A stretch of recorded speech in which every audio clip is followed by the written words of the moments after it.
저희 베이스캠프교회 생명에서 마침 묵상에 오신 여러분들 진심으로 환영하고 축복합니다.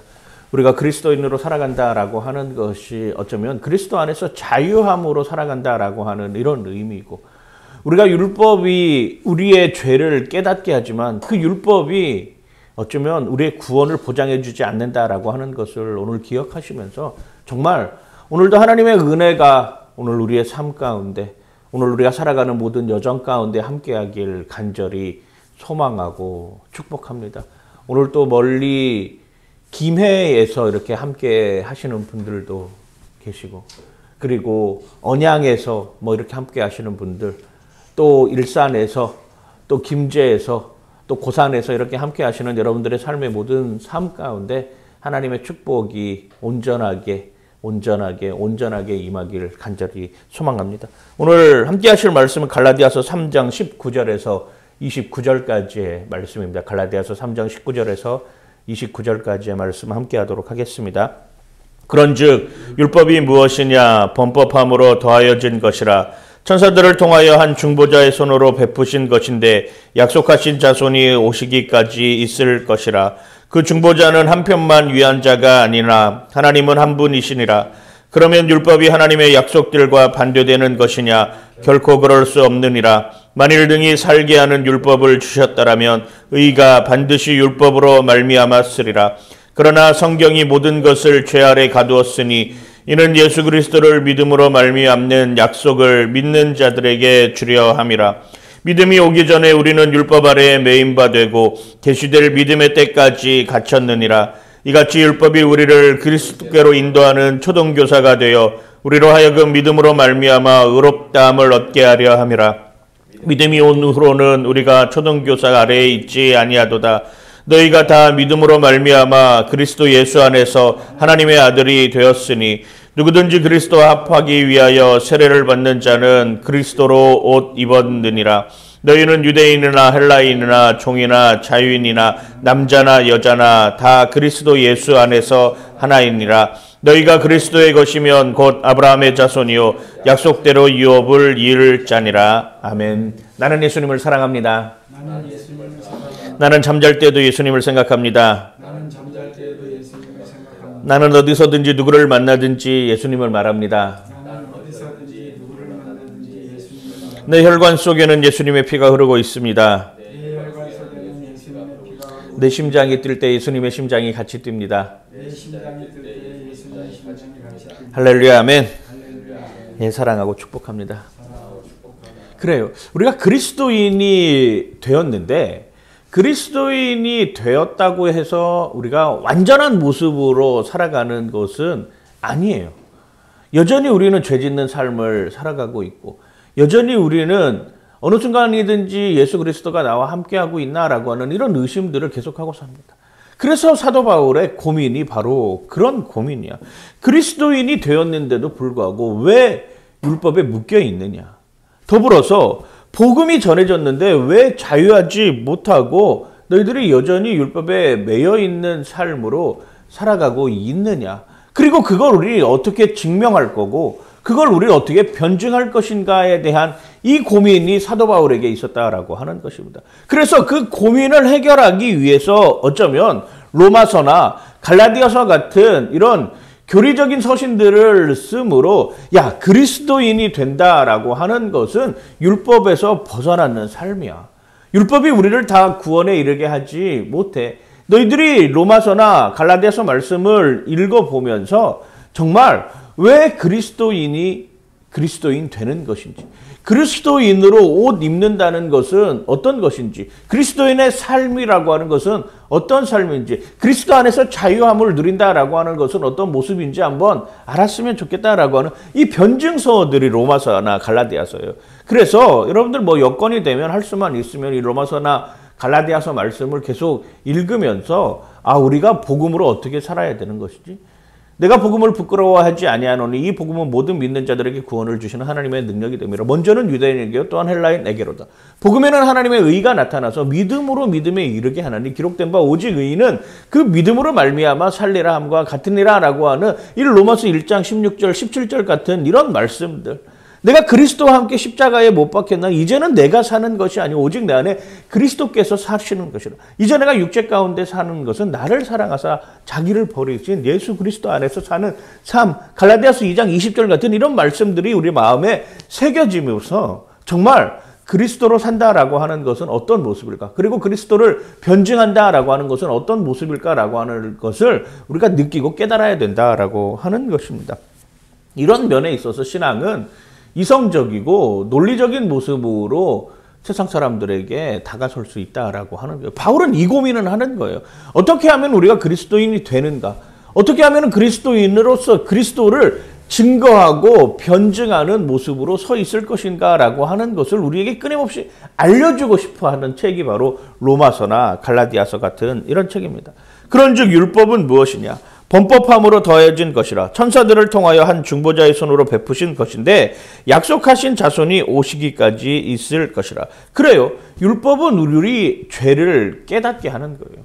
율법으로는 이게 죄인지 아닌지, 율법으로는 이게 하나님 편에 서 있는 것인지 아닌지, 율법으로는 이게 하나님에게서 멀어지는 것인지 가까워지는 것인지 깨닫게 하는 것이 율법이라고 우리에게 알려주고 있는 것입니다. 그래요.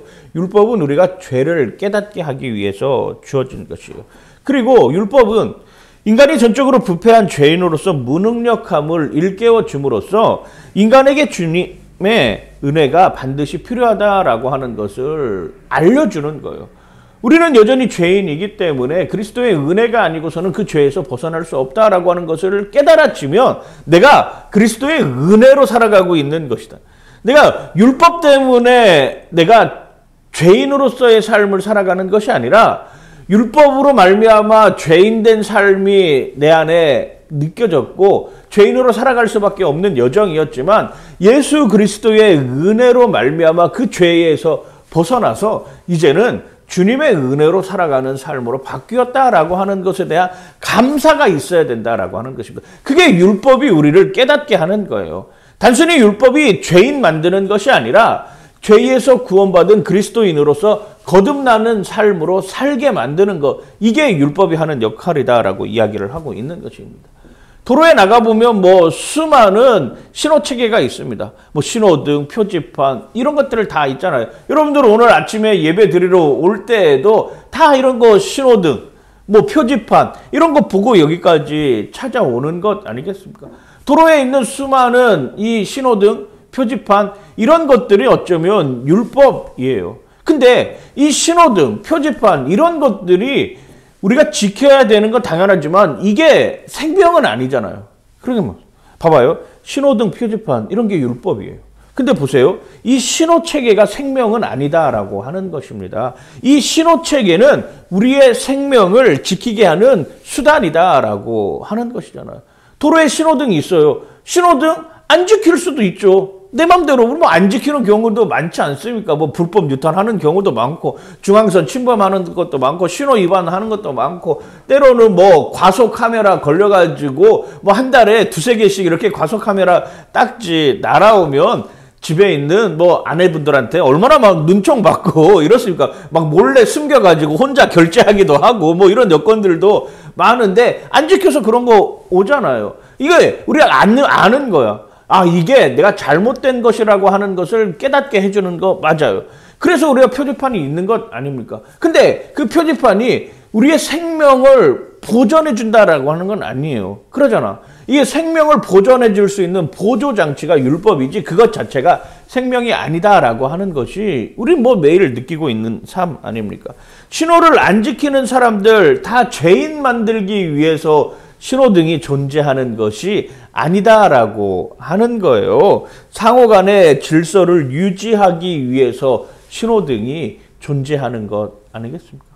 요즘 동네에 이렇게 가보면 제주도도 마찬가지로 신호등 없이 이런 회전 교차로로 바뀌는 경우들이 많이 있습니다. 특별히 시골 같은 경우에 우리 번영로만 타고 가더라도 다 이런 회전 교차로로 바뀌는 것 아니겠어요? 그래요. 어쩌면 신호등이 있던 표지판이 있던 그것이 회전 교차로로 바뀌는 것이 어쩌면 중보자의 역할이라고 할 수 있을 것 같아요. 회전 교차로로 만들면 더 이상 신호등 필요하지 않잖아요. 신호등의 역할이 없는 것 아니겠어요? 이게 어쩌면 중보자의 역할이라고 하는 거예요. 보세요. 그 중보자는 한 편만 위한 자가 아니요 하나님은 한 분이시라.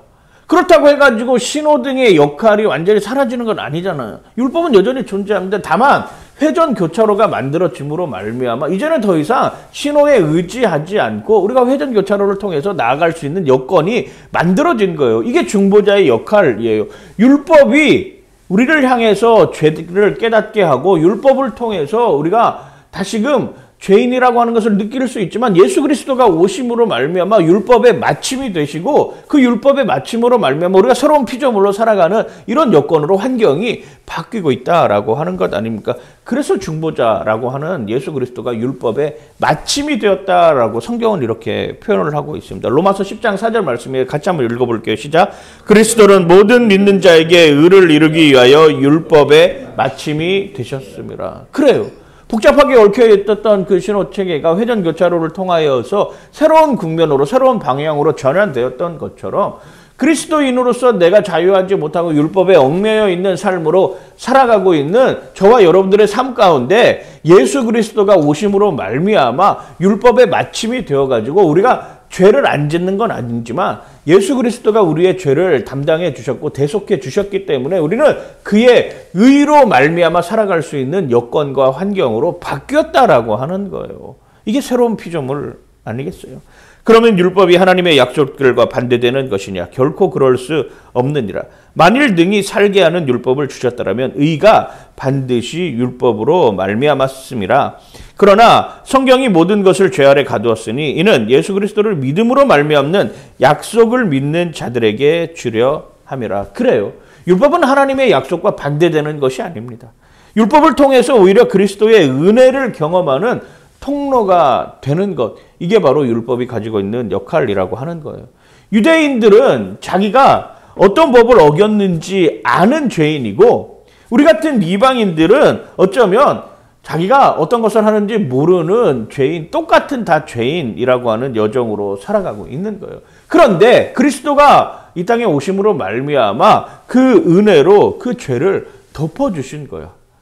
유대인들은 알고 죄 짓는 사람들이고 우리는 모르고 죄 짓는 사람들인데 똑같이 하나님 보시기에는 둘 다 똑같은 죄인이라고 하는 것입니다. 율법 아무리 만들어 놓고 율법 항목들 조목조목 다 만들어 놔가지고 이거 지키면은 되고 이거 안 지키면 안 된다라고 이렇게 생각하지만 똑같이 그들도 율법 만들어 놓고 더 많은 사람들에게 죄 짓는 모습으로 사는 것 아니겠어요?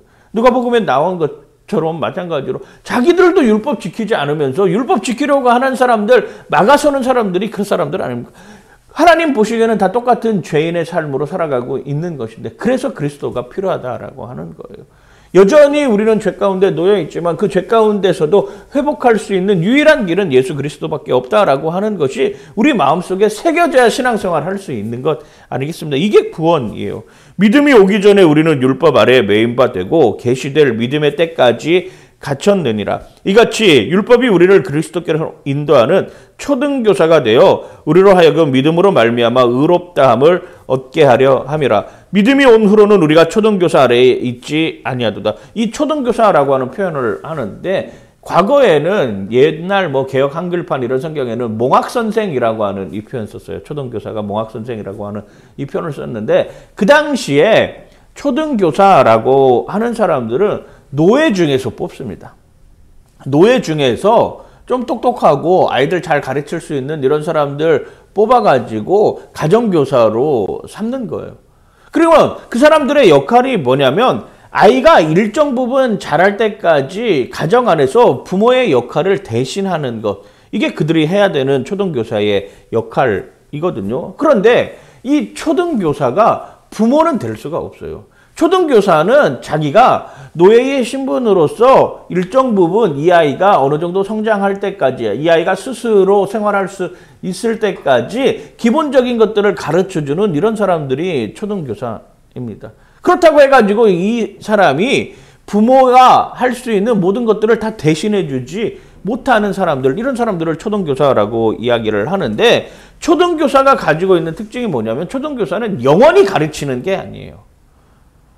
영원히 그 사람들이 계속 아이가 계속 성장하고 어른이 되어서까지도 이 사람이 가르칠 수 있는 이런 여건이 안 된다라고 하는 것입니다. 또 한 가지, 초등교사는 부모처럼 우리를 사랑하지 못한다라고 하는 거잖아요. 부모 자식 간에는 끝까지 사랑하는 그 사랑의 관계가 있지 않습니까? 뗄래야 뗄 수 없는 이런 관계가 있는 것 아니겠습니까? 자녀가 아프면 부모도 아픈 건 당연한 것 아니겠어요? 부모가 아프면 자녀가 아픈 것은 뭐 더더욱이 당연한 것 아니겠습니까? 그래요. 그런 모습으로 끝까지 사랑하는 것. 그런 모습으로 내가 끝까지 내가 할 수 있는 역량까지 버텨내는 것. 이게 부모 자식 간에 해야 돼. 그러나 초등교사는 그런 역할을 하는 게 아니에요. 율법도 마찬가지입니다. 율법으로 스스로 자신을 지킬 수 있는 거기까지만 유효한 거예요. 그리스도가 오시면 이 율법의 마침이 되는 겁니다. 율법의 완성이 되는 거예요. 율법으로는 더 이상 생명으로 나아갈 수 없고 율법으로는 더 이상 구속할 수 있는, 구원받을 수 있는 여정이 없다라고 하는 거예요. 단순히 율법은 죄를 깨닫게 하고 그 죄를 해결할 수 있는 분이 예수 그리스도다라고 하는 것을 알게 해주는 것이 여기까지가 율법의 역할이고 여기까지가 초등교사의 역할이라고 하는 거예요. 더불어서 율법은 종과 같아서 우리를 사랑하지 않습니다. 율법은 끊임없이 심판하고 정죄하는 역할을 하는 거예요. 너 이거 잘못했지. 그럼 너 죄의 대가가 이거야. 너 이거 왜 이렇게 하지 말라고 했는데 너 이거 했어. 그러면 너 벌 받아야 돼. 이게 율법이 가지고 있는 역할이에요. 근데 그리스도는 다르다라고 하는 거예요. 죄 지었다라고 하는 건 내가 깨달았고 그리고 죄 지은 것에 대해서 내가 그리스도께 회개하는 삶으로 하나님 앞에 서면 하나님이 용서해 주신다. 하나님이 사랑해 주신다. 여기까지 가는 거라니까요. 그래서 부모랑 다른 것 아닙니까? 부모는 끝까지 사랑하는 거잖아요. 부모는 어떻게 돼서든지 끝까지 더 사랑하는 마음으로 자녀들 앞에 서는 것 아니겠어요? 너희가 다 믿음으로 말미암아 그리스도 예수 안에서 하나님의 아들이 되었으니 누구든지 그리스도와 합하기 위하여 세례를 받는 자는 그리스도로 옷 입었느니라. 이 갈라디아서에서 말하는 세례의 의미가 제가 오늘 이렇게 자켓을 입고 있는데 자켓을 벗고 있다가 그리스도로 옷을 이렇게 입은 거예요. 사람이 그러잖아. 옷이 날개라고 어떤 옷을 입느냐에 따라서 그 사람의 처지와 뭐 상황, 이미지가 다 달라지는 것 아니겠어요? 똑같은 옷인데 어떤 사람이 어떤 옷을 입느냐에 따라서 다 다르잖아. 제가 오늘 군인 사진 이렇게 보여드리는데 군인도 이렇게 하고 있을 때는 정말 멋지잖아요. 다 장비 장착해가지고 뭔가 하려고 하는 의지가 이렇게 보이는데 여러분 예비군 여러분들 다 지난 시간 오래 되셔가지고 아마 생각이 잘 안 날 수도 있지만 예비군 이렇게 가보면 똑같은 군복인데도 불구하고 막 총을 막 질질질질 막 끌고 다닙니다. 꼭 단추를 한 2개 정도 풀어야 돼요. 전투화 끈도 막 이렇게 얼기설기 이렇게 해놔야지만 이 예비군 되는 이런 여건 아닙니까? 그러잖아. 무슨 옷을 입느냐에 따라서 달라요. 의사 가운 입고 계신 분들 그래요. 이 사람들 의사 가운을 입고 사명을 가지고 어떻게 하든지 한 사람이라도 더 살려보겠다라고 하는 이런 마음, 이런 모습으로 서 있는 것 아니겠습니까? 운동선수들은 운동선수의 복장이 있어요. 막 수영장 가는데 막 헬멧 쓰고 막 여기저기 뭐 막 보호대 차고 이렇게 수영장 가는 사람이 어디가 있냐 말입니다. 그냥 수영장 갈 때 팬티 한 장 입고 가는 것 아니겠어요? 이거 거기에 맞는 상황과 옷 있는 것 아니겠어요? 그래요. 우리가 그리스도인이 된다라고 하는 것, 그리스도인으로서 세례받는다라고 하는 것은 그리스도의 옷을 입는 거예요. 그리스도의 옷을 입는 거. 아, 누가 봐도 아, 저 사람은 그리스도인이야 라고 이렇게 느껴질 수 있을 만큼 내가 그리스도와 하나가 되어서 그 그리스도로 말미암아 살아가겠다라고 하는 이 여건으로 옷 입는 거란 말입니다. 그래 내가 돌아다니면서 나 그리스도인입니다. 나 그리스도인입니다. 나 그리스도인입니다. 이렇게 말하지 않아도 아, 밖에 있는 사람들이 아, 저 사람 그리스도인의 옷을 입고 있구나. 이렇게 알 수 있도록 말입니다. 알 수 있도록, 느낄 수 있도록 옷 입는 거예요. 옷 입는 거예요. 그래요. 우리는 그리스도로 옷 입고 그리스도 안으로 들어가는 것이에요. 그것을 나타내는 의식이 바로 세례라고 하는 것입니다. 그리스도 안으로 들어간다라고 하는 것이 뭐예요? 그리스도와 하나가 된다라고 하는 것이에요. 그리스도가 하나가 되어서 그 하나님의 사랑을 조금이나마 실천할 수 있는 이런 여건들이 우리 안에 있는 것. 더불어서 그 시간의 우선순위를 정하는데 그 시간의 우선순위가 그리스도가 되는 사람들, 이게 바로 그리스도로 옷 입는 사람들 아닙니까? 저희 교회에서 이번 주에 얇은 책자를 하나씩 나눠드리려고 해요. 뭐 IVP에서 나온 소책자인데 시간의 우선순위를 어떻게 써야 될 것인가.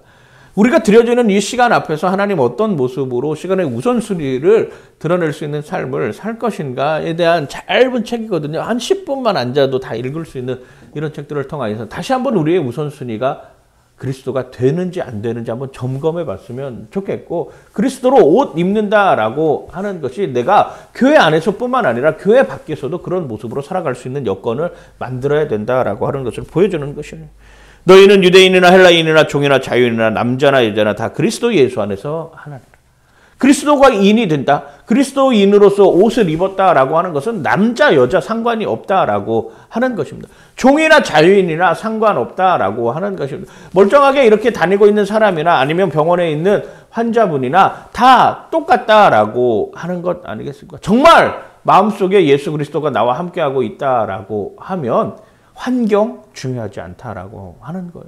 여건과 상황도 하나님이 책임져 주신다라고 이야기하는 것 아닙니까? 정말 그리스도와 하나가 된다라고 하는 것은 이제는 내가 새로운 피조물로 하나님 앞에서 거듭나는 삶으로 살겠다라고 하는 이 여정이라고 하는 거예요. 그래서 고린도후서 5장 17절에 이렇게 표현하지 않습니까? 같이 한번 읽어볼게요. 시작. 그런즉 누구든지 그리스도 안에 있으면 새로운 피조물이라. 이전 것은 지나갔으니 보라 새 것이 되었도다. 아멘. 아멘. 아멘. 아멘. 그리스도 안에서 새로운 피조물이 되는 거예요. 그리스도 밖에서는 결코 새로운 피조물이 될 수 없습니다.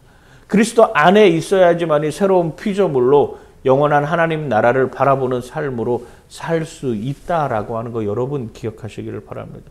우리 간절히 기도하잖아요. 하나님, 이제는 내가 옛 것을 다 벗어버리고 새로운 피조물로 주님 앞에 나아가길 원합니다. 하나님, 새롭게 소생시켜 주시옵소서. 하나님, 새롭게 만들어 주시옵소서. 하나님, 새롭게 하나님 이룰 수 있도록 인도하여 주시옵소서. 새로운 모습으로 새로운 뜻을 쫓아 하나님 영광을 드러내는 삶으로 살아가기에 부족함이 없도록 우리를 채워주시고 우리를 지켜주시고 우리를 인도하여 주시고 우리의 삶 가운데 정말 하나님의 선하시고 기뻐하시고 온전하신 뜻이 어디에 있는지 분별하는 삶으로 살게 하여 주시옵소서. 이게 우리가 그리스도인으로서 옷 갈아입고 새로운 피조물로 나아가는 신앙의 여정 아니겠어요? 너희가 그리스도의 것이면 곧 아브라함의 자손이요 약속대로 유업을 이을 자니라. 유대인들은 끊임없이 자신들이 아브라함 후손이다라고 이야기를 하면서 율법을 안 지키는 사람들이었어요. 그들은 끊임없이 하나님의 자손 선민이다라고 여기면서 율법도 지키지 않는 이런 삶으로 그리스도인으로서의 삶으로 살아가지 못하는 삶이라고 하는 겁니다. 그런데 예수님은 우리에게 그런 모습으로 다가오지 않는다라고 하는 것입니다. 여기 앉아있는 한 사람 한 사람뿐만 아니라 영상으로 함께 예배드리는 여러분의 삶 속에 직접 개입하셔서 내가 이제는 은혜로 살아갈 수밖에 없다. 그 은혜가 아니고서는 우리는 더불어서 살 수 없다. 그 은혜가 아니고서는 새로운 피조물로 나아갈 수 없다라고 하는 것을 보여주시는 것 같아요. 그래요. 우리가 그리스도인이라고 말하지 않아도 그리스도의 옷을 입고 살면 우리는 그리스도인이라 부름을 받는 사람들이 될 것입니다. 교회 안에서뿐만 아니라 더더욱이 교회 밖에서 그리스도의 옷을 입고 살아가는